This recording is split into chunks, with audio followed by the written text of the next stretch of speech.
Allez, on continue avec la division euclidienne. Donc je vous rappelle sur la vidéo d'avant qu'on avait rappelé le vocabulaire. Quand on a un nombre qui est divisé par un autre, celui qui est divisé, ça s'appelle le dividende. Celui qui divise, c'est le diviseur. Qu'est-ce qu'on obtient avec la division euclidienne? À droite, le quotient, qui est un entier. Hein. Tout ça, je vous rappelle, on travaille qu'avec des entiers. Et en bas, à la fin, le reste, qui est un nombre entier qu'on ne peut pas diviser, encore une fois, par le diviseur. Donc on va mettre ça sous forme d'égalité. Ok, je vous montre ça tout de suite. Donc si A est divisé par B, qui me donne le quotient et un reste, en fait, je peux tout simplement écrire A égale B fois on est d'accord qu'on multiplie B et Q et on ajoute le reste et on retombe sur le dividende finalement. Donc c'est exactement l'égalité qu'on souhaite. Donc fois Q plus R. Et voilà. Là, mettez ça sous une fiche si ce n'est pas déjà vu, si ce n'est pas compris.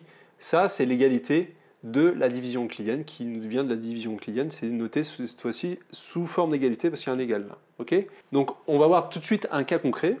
Donc ici, on cherche à mettre sous forme d'égalité la division euclidienne 224 par 3. Donc le truc, c'est que je ne connais pas mon quotient et je ne connais pas mon reste. Donc là, il faut que je fasse la division euclidienne, je n'ai pas le choix. 224 par 3, j'espère que vous voyez bien. Hein. Donc là, je ne vous rappelle pas la méthode, vous l'avez vu 150 000 fois. Donc là, je ne peux pas diviser par 1, donc je prends 12. 12 divisé par 3, ça me fait bien, en tout cas 3 fois 4, ça fait bien 12. Hop, je le note comme ça, moi. Donc j'ai pas de reste, par contre, il me reste 4 là, ici. 4 divisé par 3, mais je peux mettre qu'un seul 3 là-dedans. Hop, moins 3, il me reste quoi? 1. Donc le quotient, c'est 41. Le reste, c'est 1. Donc l'égalité que je peux émettre, c'est 124. Finalement, c'est 3 fois 41 plus 1. Vous avez compris ça? Là, je retrouve l'égalité ici.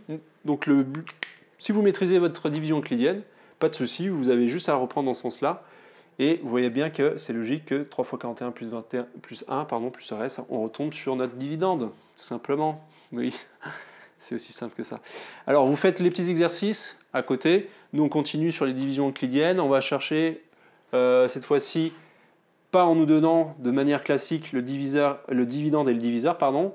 On va vous donner, par exemple, le dividende, le quotient et le reste, et comment on retrouve le diviseur. Grâce à cette égalité-là, on va la retrouver. Et exactement aussi, si on enlève le diviseur, donc voilà, on va jouer une fois avec le diviseur, dividende, machin, machin. On va essayer de trouver ça. Prochaine vidéo.